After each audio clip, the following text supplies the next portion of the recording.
What's up, guys? Barry Gaming here, back with some more AFK Journey, and today we're going to be talking about what I personally think is the strongest faction in the game right now.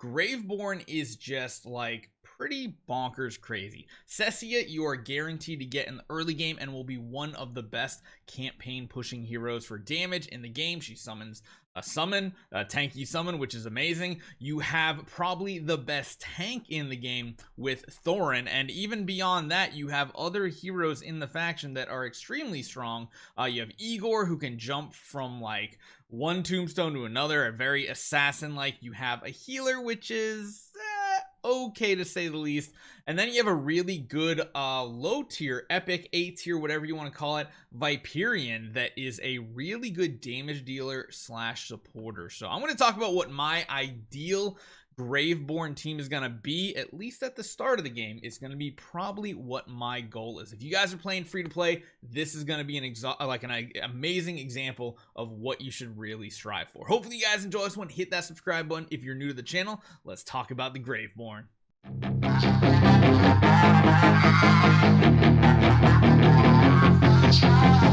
So I want to make it clear, there's a couple heroes that are going to be pretty much in all optimal setups in the very early game, and one of them, in my opinion, is going to be Rowan. Rowan is going to be in the optimal, whether you're playing Lightbearer, whatever you want, because again, going for a faction bonus early on is going to help your team's HP, and it's going to help your team's attack, and it does make a significant difference.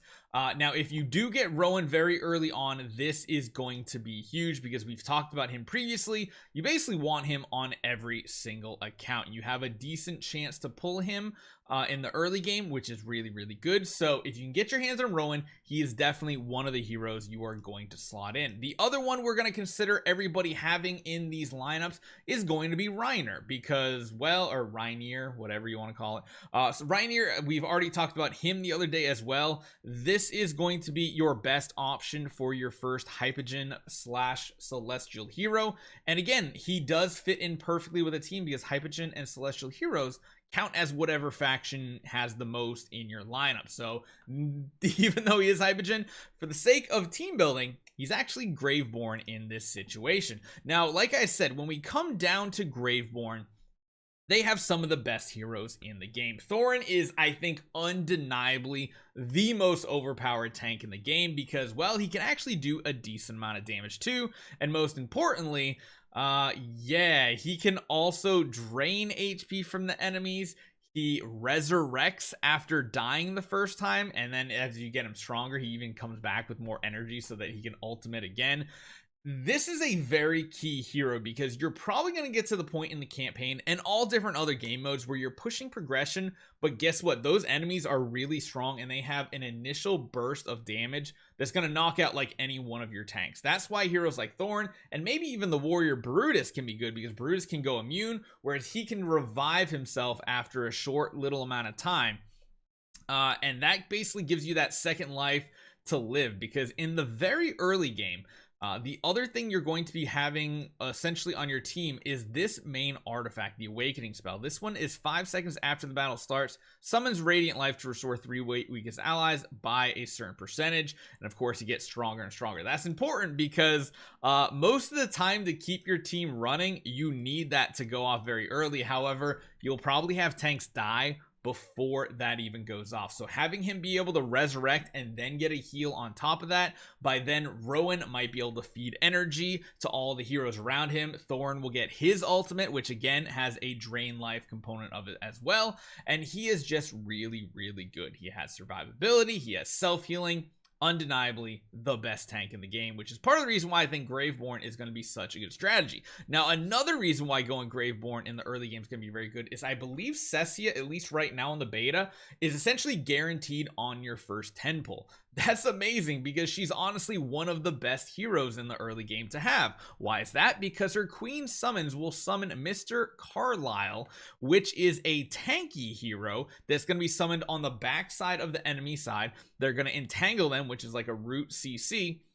He hits with a little bit of AoE, and then he can just go on and tank a bunch of hits for your other heroes. What's great too is once Cecia already has him on the battlefield, every sequential ultimate she uses, so long as he's alive, is going to heal him, which is pretty much a full heal almost every time I've ever done it. Now, beyond that, she does have some other things too. She gains power from the earth to increase her and Carlisle's attack speed, which is pretty good. There's other effects that can go in, such as life draining, which is nice. She has a passive that gains 20 defensive penetration. And again, she is a marksman hero, so she's going to sit in the back of the battlefield. She's never going to have to advance to do any damage. You can safely put her in the far back corner to not get hit, or manipulate where she is whenever you want.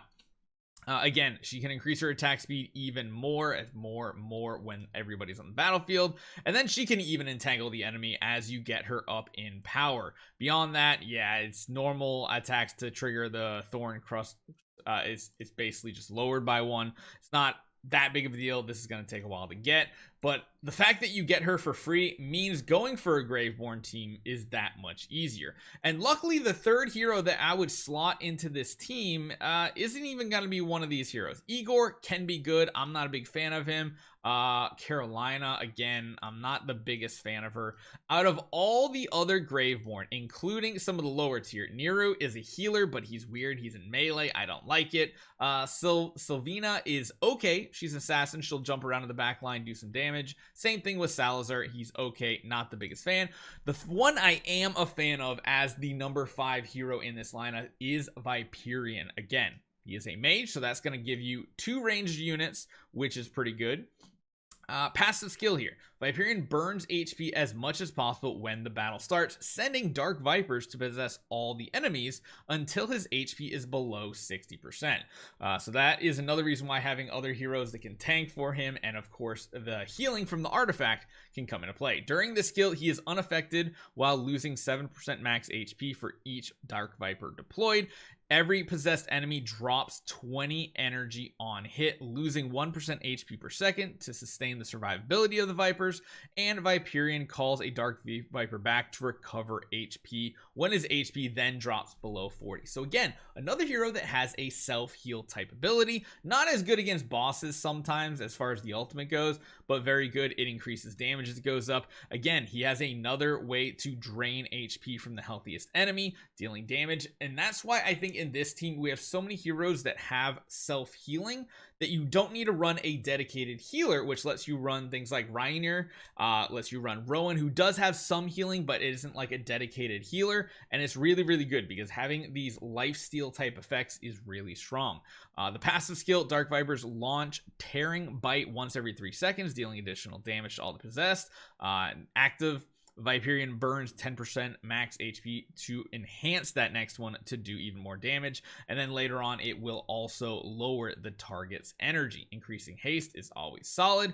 He also will burn HP 10 seconds into the battle if his ratio is above 90 at that point, dealing additional damage, which is cool, adding more enhancements, all that fun stuff. And then Dark Vipers return when the possessed enemies are defeated, returning HP and energy. So this is going to be a very easy hero to get your hands on. Like I said, he's like the epic / A class, what they're calling it, heroes. You can get them from shards, you can get them from summons pretty easily. But that is pretty much my go-to Graveborn team that I think I'm going to try to build day one on the beta, not on the beta, but on the actual launch of the game. The hard one to get is going to be Thoran, because if you actually take a look, if you go to the mythical house and you go to the Emporium, of course you're going to be able to get the Reinier very, very easily. The arena store, you can get your hands on a Rowan very, very easily, but you'll notice Thoran is nowhere to be seen. Heck, technically you can come down here and you can even get copies